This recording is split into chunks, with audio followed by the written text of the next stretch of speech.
Bien, hoy vamos a hablar del texto del trabajo de Jerry acerca del estudio de casos. Ya el martes pasado hemos visto algo, un video.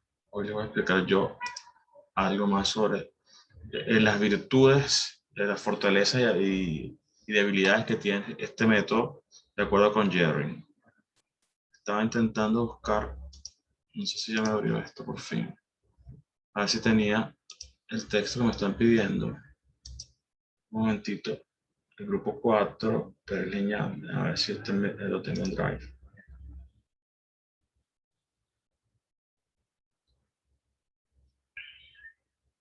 Raging.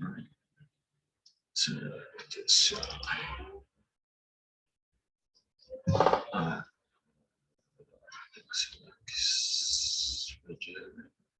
Raging.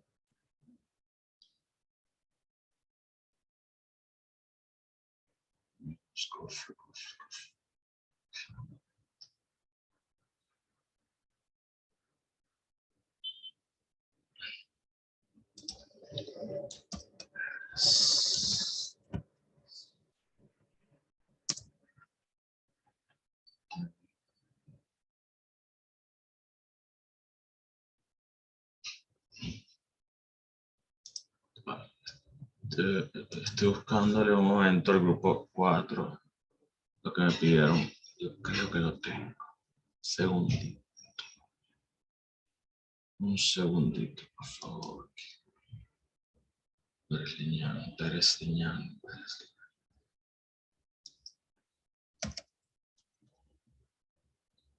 lineal.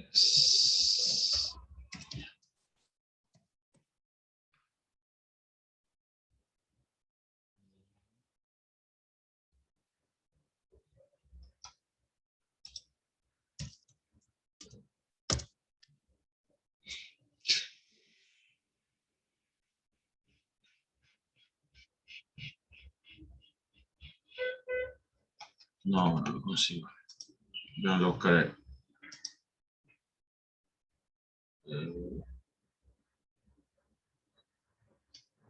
Bueno, entiendo que ese es el único texto que les está faltando. Voy a hacer una última mirada aquí de la lámina esta. Está lento esto. Vamos a mirar después. Vamos. Bueno, saludo nuevamente a los que están acá: Millaray, Gustavo, Shlomit, Joaquín, Pablo, Javiera, Catalina, Bárbara, Monserrat, Antonia, Paola, Jesús, Francisca, Maite y Felipe. Se los había saludado a todos cuando entramos porque estamos tratando de resolver con el Jamboard. Aquí está.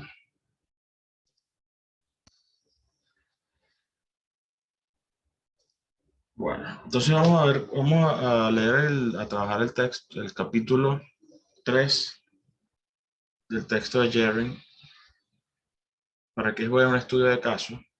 Ahí está la referencia al pie de la lámina. Vamos a esperar que la máquina está particularmente lenta.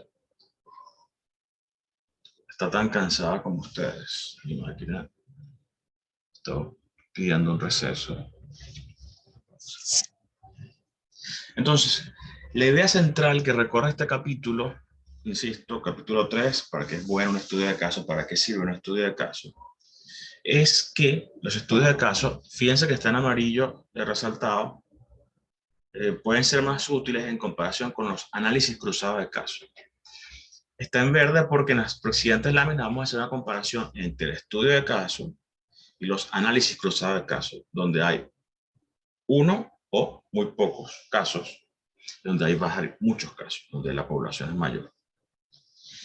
¿Qué es lo que considera Jerry? Que cuando el tema se trata por primera vez o cuando un tema se analiza desde una perspectiva distinta, es mucho mejor hacer un estudio de caso, un estudio a profundidad, un estudio mucho más detallado y exhaustivo acerca del fenómeno que se está estudiando. Jerry discute acerca de los atributos, las bondades que tiene el estudio de caso y, según él, no poseen la condición de invariable, es decir, no es una verdad absoluta, es como él considera, es lo que él le atribuye en términos de beneficio al estudio de caso. Según su visión, el estudio de caso posee fortalezas y debilidades en comparación con los análisis cruzados de caso.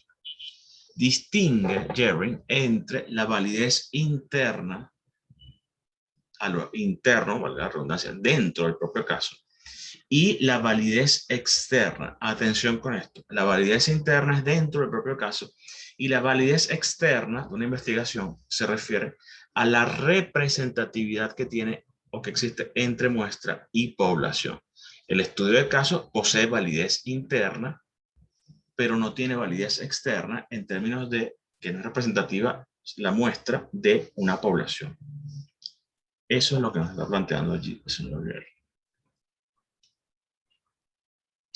A manera de un gráfico comparativo, recuerden que el amarillo es el estudio de caso. Como veíamos el martes pasado, el estudio de caso se refiere a un caso, dos, pocos, tres a lo sumo. Jerry también dice que es raro, es prácticamente imposible que haya un solo caso como estudio, pero en cualquier situación lo contrapone al análisis cruzado de casos, donde tienes muchos casos, pero los va a ver de otra perspectiva. Entonces, con relación a los objetivos de investigación, recuerden que entonces el amarillo es estudio de casos y el verde es análisis cruzado de casos. ¿Qué ocurre? Cuando mi hipótesis consiste en generar, funciona mejor el estudio de casos. Cuando yo quiero generar hipótesis, construir hipótesis a partir del fenómeno. Por eso es mejor un estudio de caso exhaustivo en el cual yo, a través de la inmersión en ese fenómeno, puedo buscar relaciones para generar hipótesis a futuro, para trabajar a futuro. En cambio, cuando yo quiero probar una hipótesis que ya está previamente hecha, yo tengo el análisis cruzado de casos que me va a permitir tener distintos muestra o distintas poblaciones, una población más grande que me permita validar, probar mi hipótesis. Entonces, cuando yo la quiero generar por primera vez, es mejor que me introduzca en el estudio de caso. Cuando quiero probar mi hipótesis, me voy a análisis cruzado de casos. Aumento la población o la muestra para poder decir, mira, esta hipótesis funciona bien en tantos entidades. Ya habíamos hablado de la validez externa, cuando yo necesito validar mi investigación a nivel de la representatividad, cuando quiero que la muestra que yo escogí o que yo seleccioné dé cuenta de la población, tengo que trabajar con análisis cruzado de casos, con lo que está acá en verde. Cuando me interesa la validez a lo interno de mi caso, intrínsecamente trabajo con estudios de caso. Cuando yo quiero conocer, establecer una relación causal, una visión causal de qué ocurre, qué genera qué cosa, cuando lo quiero hacer desde el punto de vista de los mecanismos, me quedo con análisis de caso.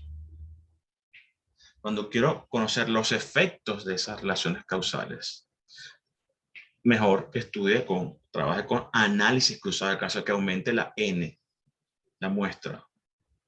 Voy a escoger más cantidad del todo. Allí, cuando quiero ver eso, me quedo con el análisis cruzado de caso. Cuando quiero conocer mecanismos, me voy a N pequeña, a N1. Cuando alcance mi propuesta, fíjense que lo importante, y lo hemos dicho otras veces, es que sea cual sea el método, el enfoque que ustedes van a adoptar, esto depende de su interés. Esto depende de la naturaleza del enfoque de su investigación. No hay un método que sea per se, o un método per se bueno o malo. Depende de sus intereses, depende de lo que ustedes quieran lograr. En el caso que ustedes, su proposición, su propuesta investigativa requiera profundidad, exhaustividad, mucho mejor que escojan un análisis de caso, un estudio de caso. Porque queremos sumergirnos. Esa palabra la uso mucho porque me parece que da una buena imagen de lo que queremos hacer.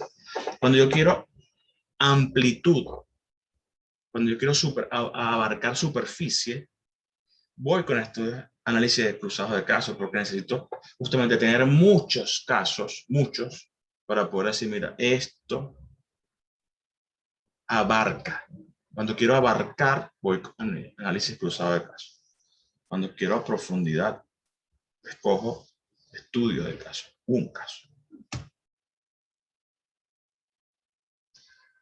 Cuando la población de nuestra investigación, lo que queremos hacer es homogénea, similar, yo puedo trabajar con estudios cruzados de casos, porque voy a ver cómo se comporta una variable en distintas poblaciones o en distintas unidades de observación. Ahora, si es heterogénea la población de los casos, que yo no puedo establecer patrones similares tan fácilmente, es mejor que yo acuda al análisis del caso, que me concentre en la especificidad, me concentre en uno, porque en la población total tengo distintas, heterogéneas, disímil, variada, diversa. Si yo digo, yo voy a trabajar con esta población específica, con este caso. Ahora, insisto, cuando tenemos homogeneidad en la población, yo puedo buscar superficie, expandir y validar porque tengo similitudes. Cuando la fuerza causal, el origen del fenómeno, esa fuerza es débil, yo puedo, según Jerry, mucho mejor adoptar el análisis cruzado de casos, de muchos casos. Cuando por el contrario esa fuerza causal es fuerte, profunda o robusta, yo selecciono, es mucho mejor estudiar un caso, porque me concentro en analizar justamente toda esa cantidad de relaciones de dependencia que existen para explicar el fenómeno y voy y me concentro aquí. Cuando esa fuerza causal no es tan fuerte o no es tan estable, yo prefiero, mejor que tome distintos casos, muchísimos casos. En términos de la variación, de la utilidad, de la variabilidad de ese caso o esa población, si es rara, si es extraña, bueno, rara, si es particular, si no mantiene patrones homogéneos o constantes, cuando esa variación, cuando ese fenómeno, su comportamiento no es constante, mucho mejor que yo haga estudio de caso, que me concentre, repito, que me sumerja a entender qué ocurre a lo interno. Pero si esa variación no es tan marcada, si se mantiene más o menos constante, vamos a decirlo en términos de una línea, un flujo, si es constante ese comportamiento, mucho mejor que yo tenga distintos casos para ver cómo se está comportando. También tengo otro tema para yo escoger para qué es bueno el estudio de casos. Si los datos que yo tengo son dispersos, puedo trabajar con muchos casos. En cambio, si los datos están concentrados, muy concentrados, disponibles en una sola entidad, yo puedo hacer el estudio de caso, porque tengo bastantes datos allí tengo riqueza de información. Mientras que si los datos están dispersos, es mejor que yo abarque mayor superficie. Sigo con la imagen. Superficie, horizontal, vamos a decir así. Expandir, yo voy con análisis cruzado de casos, muchos casos para justamente abarcar esa superficie extensa. Si yo quiero profundidad en un aspecto, en un caso, me sumerjo allí. Voy en vertical, no en horizontal.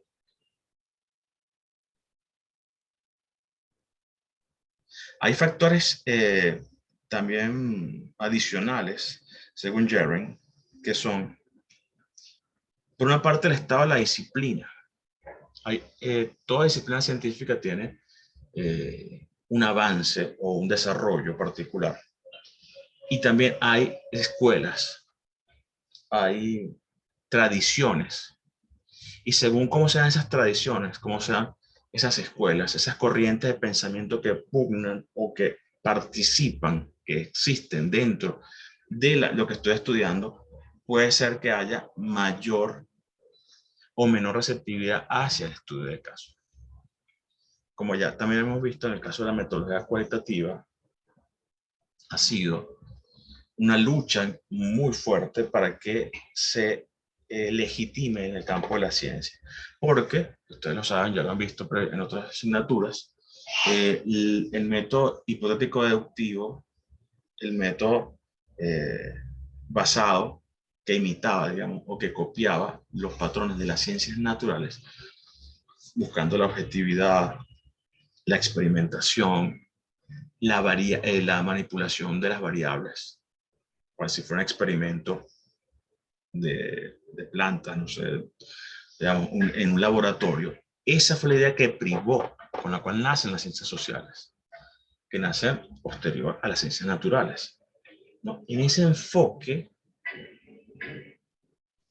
eh, lo cualitativo, lo que no fuera objetivo, la comprensión de los fenómenos, más que la medición, fue dejada a un lado y como hemos visto ya a lo largo del semestre, en el siglo XX, sobre todo ya después de la mitad del siglo XX, se posiciona, se instala, se legitima, se legitiman los estudios cualitativos, porque también se van desarrollando más técnicas y hay una mayor apertura a entender o a considerar que hay esa otra arista, que no todo es medible, o que no solamente hay que medir los fenómenos, que esa objetividad no es del todo cierta, que el investigador de alguna manera también modifica lo que está estudiando y que lo que se está estudiando, vamos a llamarlo objeto en la concepción clásica, ese objeto, o según Vasilakis, ese sujeto conocido, también modifica al sujeto conocente. Si seguimos con Vasilakis, si vamos con la explicación tradicional, ese objeto, el objeto también modifica al sujeto. Cuando estamos en ciencias sociales, no, porque no podemos cosificar nuestro objeto de investigación, porque son seres humanos en relaciones. Entonces, eso también es importante. Por lo tanto, el estado de la disciplina, las corrientes, ahora hay, por ejemplo, a nivel incluso de la economía, hay una, no sé si lo comenté, hay una corriente bien importante que habla de la neuroeconomía, de cómo nuestra conformación y nuestra estructura mental afectan nuestras decisiones económicas. Hay neuropolítica, neuromarketing. Ya no es solamente mi conducta observable, ¿no? Estímulo, vamos a hacer un comercial de televisión, estímulo, respuesta en la concepción clásica de la psicología conductista, sino que ahora estamos estudiando, se está estudiando cómo funciona el cerebro y cómo ese funcionamiento del cerebro afecta. Damos un paso más atrás. O sea, vamos a entender por qué el ser humano toma decisiones económicas determinadas. ¿Qué ocurre aquí adentro de nuestro cerebro? Ese complejo y maravilloso universo, vamos a llamarlo de esa manera, que es el cerebro humano. ¿Qué ocurre? ¿Qué pasa con nuestros hemisferios? Con nuestro pensamiento, en esa capacidad de raciocinio que tenemos, que es extraña porque pues, nos decimos el Homo sapiens, nos pensamos, nos creemos, que somos el escalafón mayor, el último, el último escalón en la escalera o en el camino de la evolución. Somos los que destruimos el medio ambiente, somos los que nos matamos en guerras por territorio, por ideas.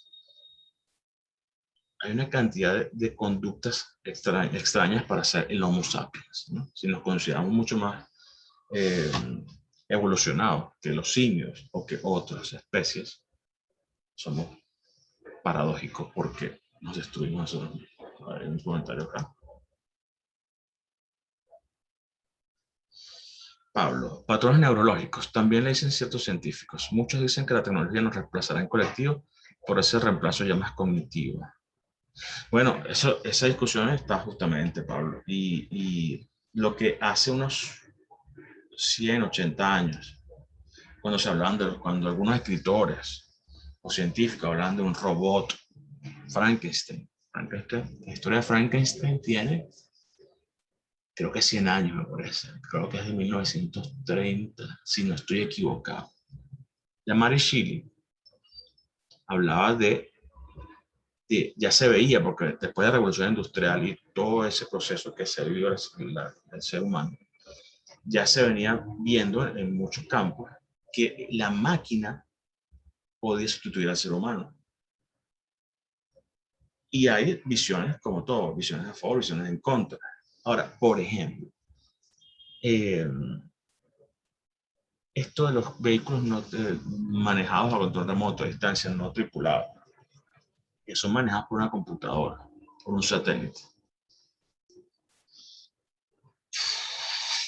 A mí me cuesta en lo personal pensar que yo voy a abordar un vehículo que alguien esté controlando, pero desde la ciencia me pueden decir, el conductor, la conductora puede estar cansado, borracho, drogado, eh, puede ser imprudente, mientras que en teoría la máquina es objetiva y va a seguir la información que le da la señal de tránsito, va a tener unos sensores. Pero ¿qué pasa si alguien hackea el servidor y genera un caos? O si hay un problema con el semáforo y no marca bien la cosa. Es una cosa hiper compleja pensar en toda esta cantidad de cosas, ¿no? Las criptomonedas, ¿no? Por ejemplo. Y hay tantos fenómenos, el COVID mismo también vino a darnos otro golpe a la racionalidad, ¿no? ¿Quién se iba a imaginar que una molécula, un átomo, una cosa ínfima al ser humano que nos consideramos que hemos conquistado la luna, que hemos conquistado tantas cosas, vamos para Marte, ¿sí?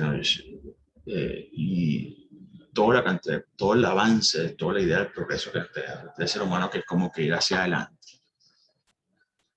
¿Quién iba a decir que una enfermedad, una molécula, algo microscópico, no iba a generar lo que nos generó? Encerrar un lockdown, un bloqueo casi total del planeta Tierra. Y lo peor es que según algunos, para cuando faltan eh, pandemias y cosas por el estilo, de alguna manera tenemos que adaptarnos a vivir con esa situación, dicen algunos. Es fuerte. La inteligencia artificial, lo que nos decía justamente Pablo, ¿no? Podrían dar un poco el comentario de Pablo con relación a esto.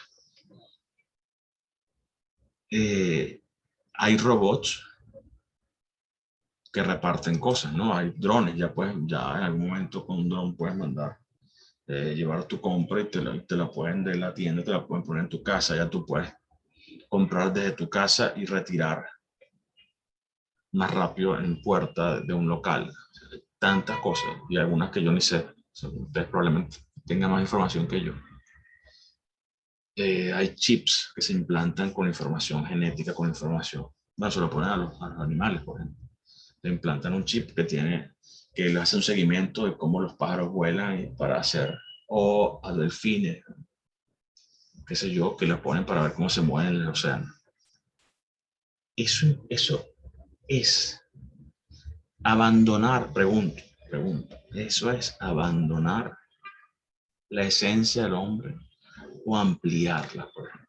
Un temazo por la discusión. Bueno, déjame terminar esto y seguimos con la reflexión acerca del conocimiento humano.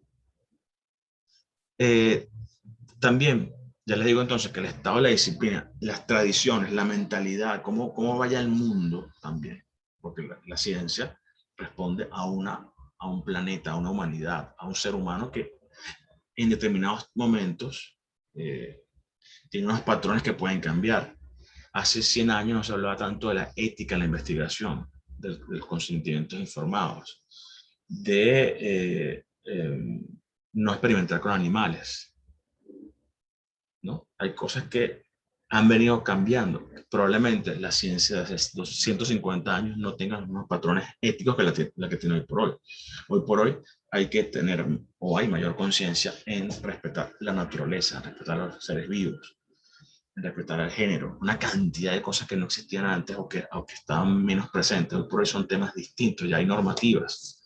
Hay una fuerza, un movimiento desde la sociedad que apunta a poner ciertas líneas rojas en comportamientos. Entonces, allí también ese estado de la disciplina afectará, influirá en que se escoja uno o determinada técnica. También la complejidad causal, que lo hemos hablado antes, ¿no? Según sea esa complejidad, te convendrá más uno u otra técnica que está acá. Es decir, ¿para qué es bueno un estudio de caso? Depende de la situación del fenómeno que estás estudiando, depende de la disciplina que estás trabajando, depende de la conformación interna del fenómeno y de tus decisiones como investigador. No podemos hablar de que hay un método, una aproximación que es la única y la definitiva. Es contextual, depende de lo que exista y depende del interés del investigador o de la investigadora. Entonces, para cerrar esta presentación, como he dicho repetidamente a lo largo de la misma, una de las virtudes primarias del método de estudio de caso consiste en la profundidad. Por eso tengo aquí esta imagen a la izquierda de una señorita, una fémina que se va a lanzar enclavado en una piscina, en una pileta,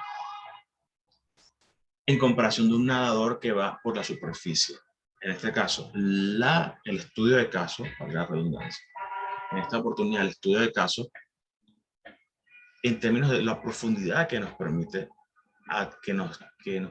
tener para entender el caso, el fenómeno, es el que está a la izquierda. Y cuando yo quiero abarcar superficie, cuando quiero representatividad de la muestra en comparación o en relación a la totalidad, a la población, es mucho mejor que escoja esta perspectiva de análisis cruzado de casos, de tener mayor N, de una N más grande.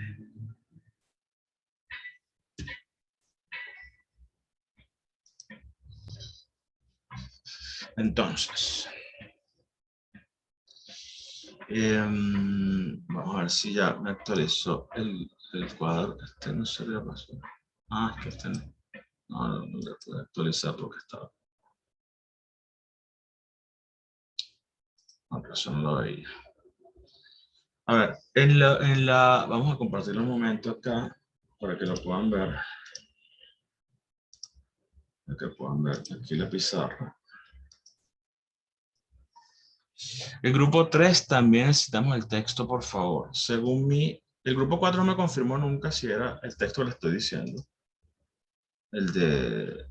Según mi anotación, el grupo 4 es Pérez Liñán y el grupo 3, variedades del neoliberalismo, innovación conceptual para el análisis del rol del Estado. Profe, ¿Sí? el 3 ya lo encontró. Perfecto. Gracias, porque ese no lo tenía. Ese no lo tengo. Y es una revista, así que va a ser fácil. Ok, entonces, Pablo, lo voy a buscar. Cuando terminemos la clase, voy a revisar, porque yo creo que tengo el texto, pero en línea. Si lo tengo, te lo paso inmediatamente. Termino acá y voy. Ajá. Lo que pueden ver allí en la pizarra, Jamboard.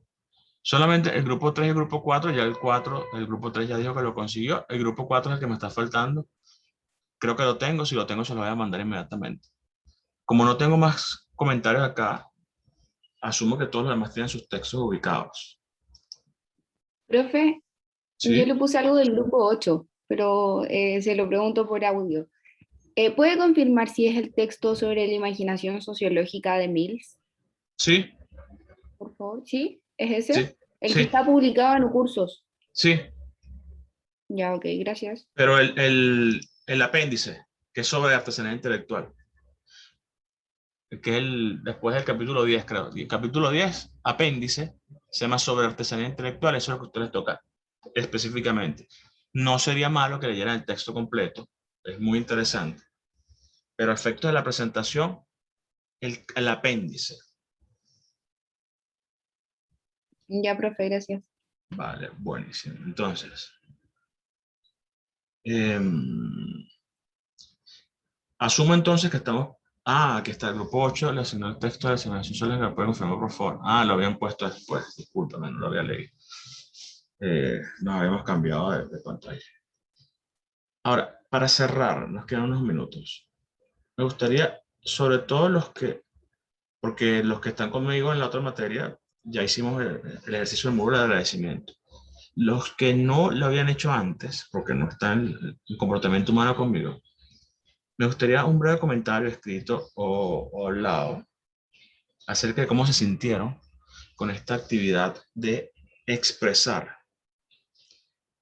demostrar públicamente el agradecimiento hacia determinada persona o animal, también pusieron animales, ¿no? Es cualquier ser vivo, podríamos decir. Me gustaría que alguien me comentara si es posible. Incluso podríamos poner aquí una, en esta pueden ser, mira, me lo pueden decir, lo pueden escribir en el chat que se identifican, o incluso podría en esta pizarra blanca escribir lo que están anónimos, si no quieren de saber quiénes son, que sepamos quiénes son, que me cuenten cómo se sintieron con esta actividad. Aquí lo voy a escribir yo. ¿Cómo se sintieron? Y con eso cerramos hoy. ¿Cómo se sintieron? Para mí es importante saber si este tipo de actividades pueden ayudarlos en algo.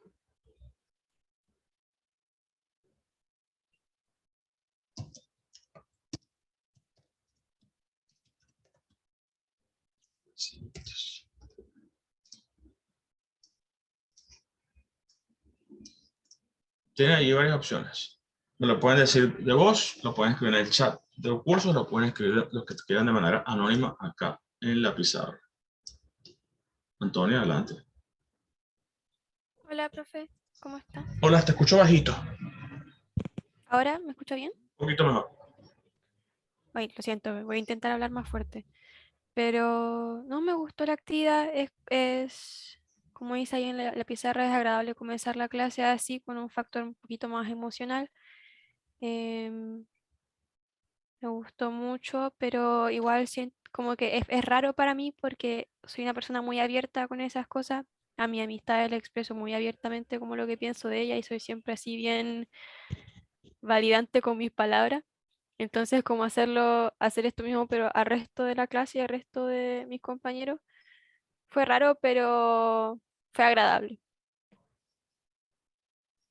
Qué bueno, Antonia, me alegra. Fue algo distinto y me agradó, animada para comenzar la clase. ¿Cómo tener estos espacios? Mira, los aportes anónimos cuentan como aportes para la clase. Eh, ahí me dejaste, ahí no sé qué responderte, porque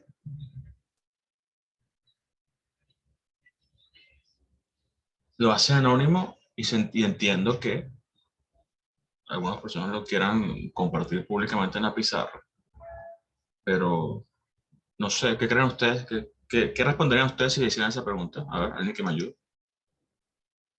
Mientras tanto, le ha gustado. Me parece bien, ya que siento que así valoramos mucho más a las personas o animales que nos han ayudado en nuestro desarrollo. Sí, Gustavo, un poco la idea es esa, que también nos tomemos el tiempo, aunque sea breve, esta materia o sea, obviamente es materia sobre metodología, pero igual creo que es importante que nos tomemos el tiempo para agradecer algunas cosas.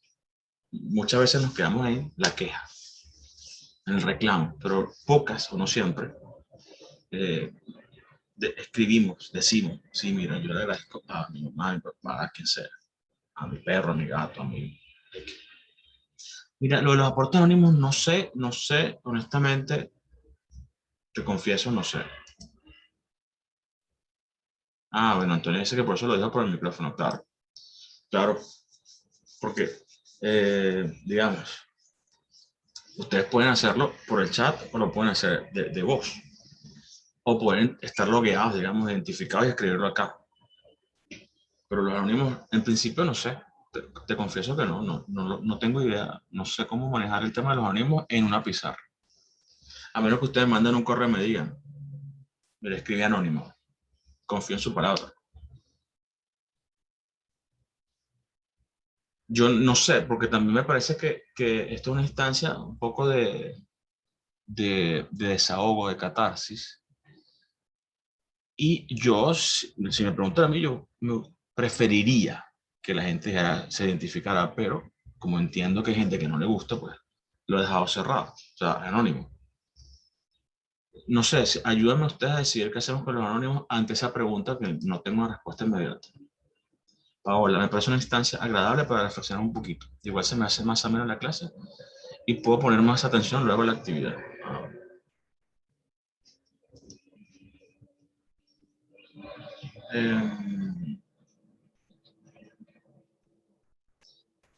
Mira, lo voy a dejar a su consideración. Si alguien escribe anónimo y me escribe después un correo, porque no tengo manera de saber quién es, obviamente, porque es anónimo. Si me manda un correo y me dice, yo escribí de manera anónima en la pizarra, se lo cuento. Y listo. No hay problema. Claro, Maite, eso es lo mismo que yo pienso. ¿Cómo evalúo yo a alguien que no sé quién es? Entonces, es decir, si tú me mandas un correo privado y haces una reflexión como muchos de ustedes han hecho, pues perfecto, estoy leyendo X nombre, me hace la reflexión y se lo anoto privado. Pero anónimo, es extraño que alguien escriba anónimo como una instancia que no quiere compartir su identidad y después me pida que eso lo cuente como aporte. Me parece a mí extraño, me suena un poco raro, pero tomaré esa decisión. Si alguien quiere contar el anónimo como aporte, me manda un correo y me dice, igual, ahí sabré quién fue, aunque no supe quién lo hizo en la pizarra. Así vamos a quedar, si les parece. Por lo demás, jóvenes, sí, Matías, vamos a hablar. Por lo demás, espero que pasen un buen fin de semana largo, que descansen y que hagan las presentaciones y se pongan al día con sus cosas. Les deseo que reparen, que descansen, tengan un fin de semana reparador, este fin de semana largo. Nos vemos el próximo martes. Y me quedo con Matías, que me quiere hacer una consulta. Voy a grabar esto porque ya cerramos la clase. Espero que estén bien.